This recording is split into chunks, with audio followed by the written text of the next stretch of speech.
O mito das parcas, ou também chamado moiras. Estimados alunos, iremos agora estudar sobre o mito das parcas, ou as moiras. Este mito é de grande importância para entender como nossa consciência ainda é marcada e influenciada por este mito. Pensar este mito é rever nosso conceito de destino, se estamos influenciados pela razão ou pela emoção, o encanto da narrativa mítica. E você acredita em destino?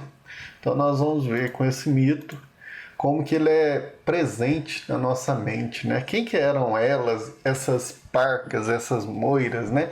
Eram filhas da noite. Numa certa narrativa, filhas de Caos ou de Erebor, filho de Caos com sua irmã Nix, e em outras narrativas a gente vê que elas são filhas de Zeus e de Temis. O interessante de observar na mitologia é que são seres bem antigos, um dos primeiros seres criados dentro do contexto da narrativa mitológica. Na Ilíada de Homero, por exemplo, a narrativa antiga da cultura grega possui narrando uma lei soberana sobre deuses e homens, né? Então, estas divindades que controlam o destino dos mortais e determinam o curso da vida humana, decidindo questões como vida e morte, de maneira que nem Zeus poderia contestar suas decisões. Nem mesmo Zeus está autorizado a transgredi-la, sem interferir na harmonia cósmica, ou seja, não pode, pois a harmonia cósmica é algo muito caro na consciência grega. Uma vez criada essa harmonia, tudo que está, tanto aquilo que é de um lado oposto ou de outro, eles criam um equilíbrio dentro da cosmologia, que seria todo o universo.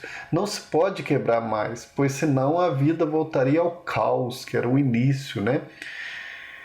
Qual que é a diferença, então, entre esses nomes que nós temos aí, Parca e o nome Moira?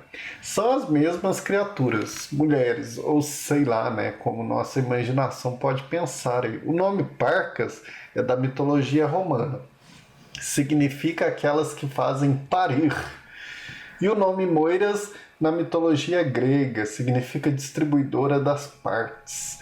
O interessante de se pensar o destino é algo trágico ou até de uma vida nova, pois é rompimento.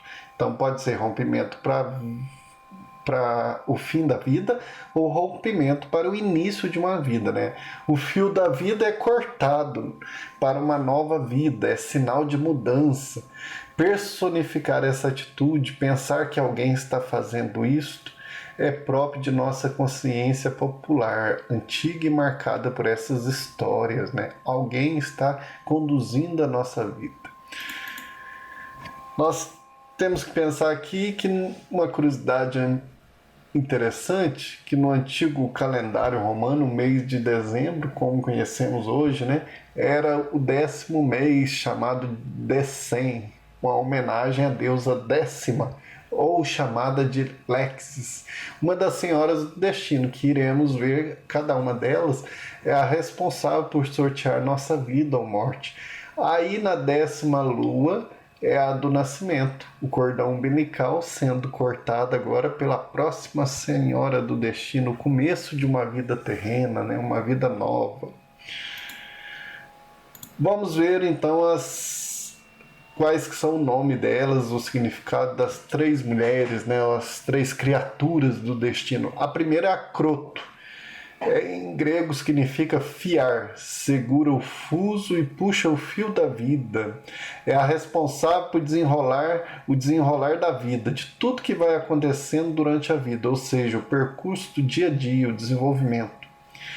A segunda que nós temos é a Laques, que é uma das senhoras, que significa sortear. É aquela que enrola o fio e sorteia os nomes dos que vão morrer ou que irão receber algo. A visão sortear é algo divino, em que ninguém sabe o que vai acontecer. É o acaso.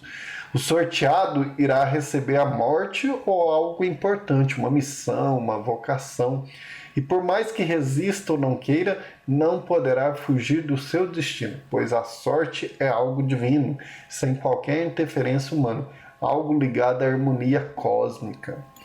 E a terceira e última, Atropos, é aquela que faz o arremate das três. Em grego significa não voltar, ser inflexível, ou seja, vai cortar o fio. Com ela, no final, não se negocia. Determina o fim da vida. Cortar o fio é sinal de interromper um percurso que estava sendo traçado. E dentro desse contexto do mito das três moiras ou três parcas, nós temos aí um elemento que é interessante, que vem no contexto popular aí, que está lá na base da mitologia, que é a roda da fortuna, né? Que já vimos em alguns programas de televisão para os convidados ganharem prêmios, né? Mas a roda da fortuna é um tear utilizado para tecer os fios. Para quê?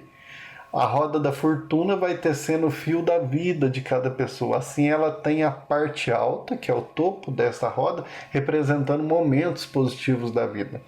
A parte baixa, o fundo, representando momentos difíceis da vida. E assim percebemos o porquê de alguns momentos nós estarmos bem, outros não. Nesse contexto desse mito, seria porque em algum momento nós estamos no alto da roda e em outros momentos estamos abaixo, né? O que tem a ver nós estudarmos esse mito dentro do que nós estamos estudando agora, fazendo essa introdução sobre moral e ética, né? Nós temos que ver que nós estamos no percurso aí, junto com esse mito, para a gente refletir moral e ética, a gente precisa ter mais razão, cultivar mais a racionalidade. Então a passagem da mitologia para a filosofia é uma passagem que, se a gente vai discutir algo ético, algo moral, não podemos ir pelo imaginário popular, por aquilo que é do senso comum, não. Nós temos que ser mais filosóficos. Iremos, durante esse trimestre, refletir muito sobre o ser, sobre questões introdutórias de ética e moral. Pensaremos sobre nossas atitudes, decisões e escolhas.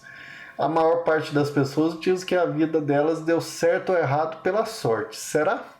Pensar a vida exige razão, análise, observação, diálogo. É o pensar da filosofia.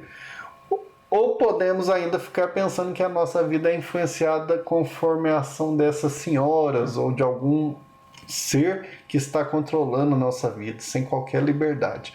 Então, todas as questões éticas e morais, se elas têm um fim, é porque nós, pensando nesse contexto da filosofia, porque somos nós que decidimos, que fizemos a melhor ou a pior escolha. O que você pensa? Ainda está no senso comum?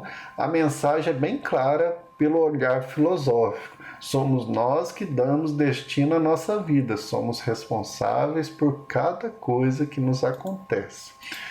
Então, nós temos como referência aí, principalmente, as narrativas para entender um pouco mais profundamente a narrativa dessas três senhoras das três mouras, os dois grandes narradores aí, escritores antigos da Grécia Antiga, que é Homero e Hesíodo, né? Homero na Ilíada e na Guerra de Troia, nas narrativas que nós temos aí no contexto da Grécia Antiga, e o Hesíodo na Teogonia, a origem dos deuses, né? Então, um abraço a todos e até a nossa próxima aula, nosso próximo vídeo.